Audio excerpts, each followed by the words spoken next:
I covered Carter, I covered Reagan, and then I started covering, and I left at the end of the Reagan administration.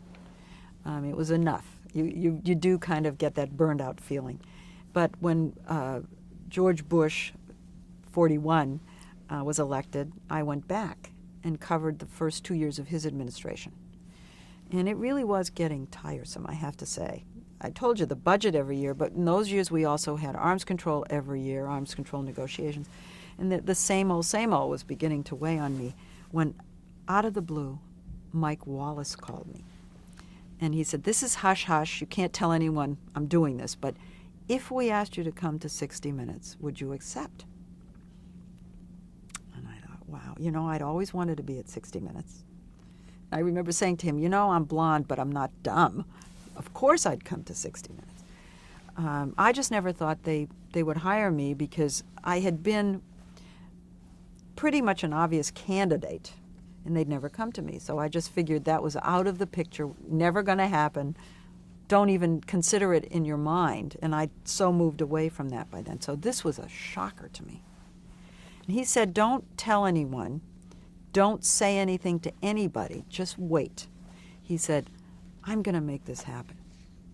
I was so excited. And I waited, and nothing happened. And so I called him. I think months went by. And he said, "I told you to wait. Can't you be patient?" He said, "You didn't say anything to anybody." And I said, "No." I said, "I don't think Mr. Hewitt wants me. I think this isn't going to happen." He said, "Just be patient. It's going to happen." And a couple of days after that, Hewitt called me. And this was a dream. This was a dream I'd suppressed. And it came at just the right time for me. I felt some God from big hand from heaven had come up, just gloriously plucked me away and dropped me into paradise. My very first assignment was an audition. Now that kind of got my hackles up because I'd been around by then a long time. Not only had I covered the White House for 10 years, but I was the moderator of Face the Nation and had been for 8 years. So I figured, why do I have to have an audition? I didn't like that very much, but the president of CBS News, Eric Ober, called me on the phone, and he said, "Be smart. Keep your mouth shut. Don't complain.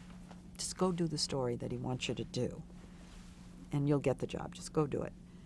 And the story was the Romanian adoption system. And we went over to cover it.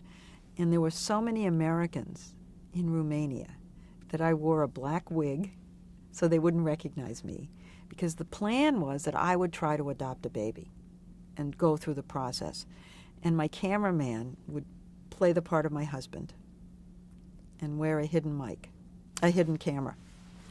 And we did the story. And I remember thinking, even if they don't hire me, this was such a extraordinary experience for me all the way around. The story, the 60 Minutes process, the camera team that I worked with was extraordinary. Everything about it was just a wonderful, singular experience. And I said that to myself, even if they don't hire me, this was worth it. How could I have argued with the audition idea? And even before I finished the story, Hewitt hired me. So it was wonderful. Did that story air? Oh, yes, it was my first story. Yeah. Was that unusual too to kind of go undercover like that? Probably, but I was pretty recognizable, and I did Face the Nation, and everybody was concerned I would be recognized, and I have to say, in a black wig, even I wouldn't know me. I looked completely, totally different.